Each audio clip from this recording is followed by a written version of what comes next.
What's up, everybody? I thought I'd take a little quick minute during lunch break to make a video of a truck y'all seen pictures of several times and videos of, but you've never really seen underneath the truck before.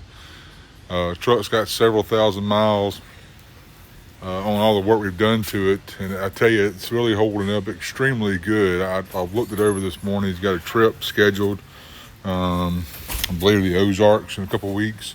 So we're in here doing a little maintenance to the truck. But I'm really impressed on how well everything's holding up that we've done to the truck over about a 20,000 mile spread from the last time we worked on it as far as accessories go. I've showed you everything outside, but I thought I'd show you underneath video. The truck does, we'll start off with the lower control arms at the very bottom here. It does have a Total Chaos fab lowers on it. They are greasable at the bushings here on both sides. The rear one here is kind of tight. You got to have it up in the air to do the rear one. He had kind of done all the other ones already, so we touched that one for him. Went and cleaned all the excess grease off the other ones, and shot a little grease in those also. But it does have a, like I said, Total Chaos lower control arm in it. Next thing we'll move up to is it does have a Fox Factory 2.5 Race Series coilover on it. If you remember from our previous videos, the reason why I went with that coilover is it does come with a 750, I believe, pound spring on it. This truck's extremely heavy. It supports the weight really good, extremely good actually. It does have a set of Camberg cap fabricated knuckles on this thing. They are awesome looking. Camberg did a tremendous job on these. They look really good. They fit perfect. It does have a set of Camberg brake lines. Has a front and rear. I'll show you the rears in a little bit. Camberg brake lines. They're looking really good, holding up well. No fraying anywhere, no nothing. Does have a set of Total Chaos upper control arms on it also. Same thing, they are greasable. If you'll look, you can see the element on that one kind of hides way back up in there. I cleaned those off really good, greased them and cleaned the excess off of those this morning also. It does have a set of Total Chaos's Heim joint sway bar end links also instead of the factory end links. It does have their, like I said, their Total Chaos upper control arm has the same style ball and socket on it. It does have a set of Durabumps on the back side. They were a little loose this morning, so I did tighten the snuggles up a little bit. It's a 14 millimeter bolt that holds them in. It is getting some brakes today. We're going back with Toyota factory brakes. They did really well considering 41,000 miles is as heavy as this truck is. They've done really good. It does have, I've told you about before, it does have a full CBI skid plate. We got the covers off this morning doing an oil change on it. It has a front and it has a rear back here for your drain to go in. And it does have a full skid, but it's actually off of the truck right now for just a moment, doing some exhaust stuff to it, I believe. But it does go all the way back past the transmission tail housing, but it is off the truck right now. That's about it in the front. It does have locking differentials in the front, polished 529 gears, front and rear. Really can't see any of that. It does have a diff drop on it. But CV axles, they are an aftermarket CV axle also. Let me see if I can get around here and get to kind of look at the size of them. They're very large axles compared to the factory axles that come in these trucks. So pretty cool setup. The CBI bumper is doing really good. I don't see any rust anywhere. All the wells look good. The coating is, even on the bottom side here, is holding up. We love CBI products, so I think that's kind of a testimony there to their products. I mean, there's maybe a little surface rust there in the well, but I mean, that's to be expected. Like I said, it is all Baja design lighting in this truck. We did modify the front grille here, having give him access to the clutch. Just use a little trim we use on a lot of things when we cut front bumpers out of 4Runners, Tacomas. Kind of give him access to that thing. And he's got access to it in case he's a hardwire in also. These trucks did not come with a transcooler. You can kind of see where we added a transcooler to them. 19 and up, I believe. Did not have a transcooler. We have added one to this one. It uses most of the factory Toyota stuff, except for about where the factory steel line ends, can't really see it. It uses a push lock, kind of an AN push lock fitting on it. So pretty cool setup to add a cooler to these trucks. It drops the temperature about 25 degrees, we've noticed.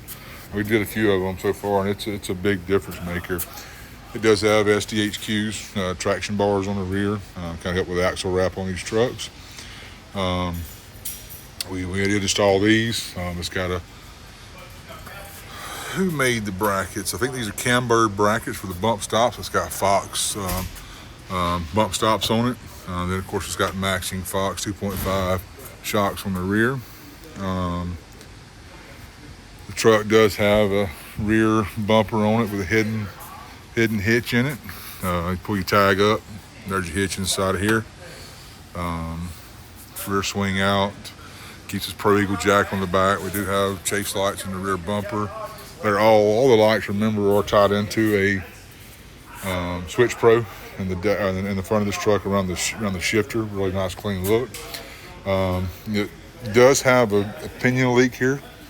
One of the things we're addressing, the rear pinion was leaking on it. It was a Yukon kit that come with the gears, which is all their bearings and seals. So we're taking that out today, putting a Toyota seal in it, and that should fix this problem. Not knocking Yukon, but Toyota does make really good seals. So it's got some rock guards on the bottom of the shocks. We installed, I believe these were also SDHQ products. One of the more impressive things on this truck is the leaf spring pack. This is from Alcan Springs. I had these custom built for the truck. These are built for 1,000 pounds over the vehicle's gross vehicle weight. So it's designed to handle the load this truck has on it. The rooftop tent of this thing is not light. The rear bumper, 5th tire, none of that is lightweight. It is all extremely heavy. So those make up for it. Truck sits perfect, about 2.5 inch lift in the rear. So CBI's rock sliders they're in tremendous shape so far, best I can tell. I don't see anything on the bottom side, any rust. There is some scratches, but no rust anywhere on it. Fuel tank skid plate. Skid plate weighs about 130 pounds if I remember correctly. I'm trying to remember who we got this from. I think it was Victory. Victory. That's who the rear bumper's from. It's a Victory fuel tank skid plate. It is extremely heavy. It mounts in several locations. You got to drill all the holes, just like when we did the bump stop bracket. That's all holes we had to drill to mount the bump stop brackets on for those. But also once here with today, I guess the last couple of days, we are doing a red arc battery monitor on it. So it'll be a Bluetooth battery monitor. He'll be able to, from his phone, monitor his battery for his auxiliary battery. Make sure it's doing what it's supposed to and not low charge. One thing we have noticed, just for future reference, is the Cooper STT Pros, we've run into an issue over time. They're not really designed for this kind of weight. So the first set we put on here, we dealt with some sidewall cracking. But I tell you, inspecting these, I'm not seeing it this time. So it makes me wonder if that was just a defect in those tires that we originally did, because it was fairly quick. We were showing some splitting in the sidewalls when he would run these things down, in air pressures, because these methods are designed to run low air pressure in.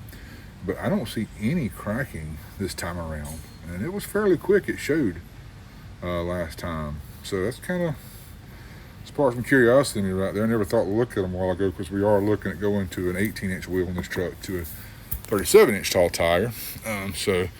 But these here look to be holding up better than the first set did, which is kind of curious on that. But other than that, that's pretty much it. I just kind of wanted to show you the underside of the truck. I mean, it does have a full American Racing exhaust on it too. Full American Racing headers. You may can see them up in here. See if we can get up here and take a look how tight they are up in there. It's 1 7/8 primaries. I mean, they're crammed up inside of there pretty tight. It is a pretty fun job putting headers on this thing. Ask Garrett. He's done a couple of them. But it's a pretty fun job.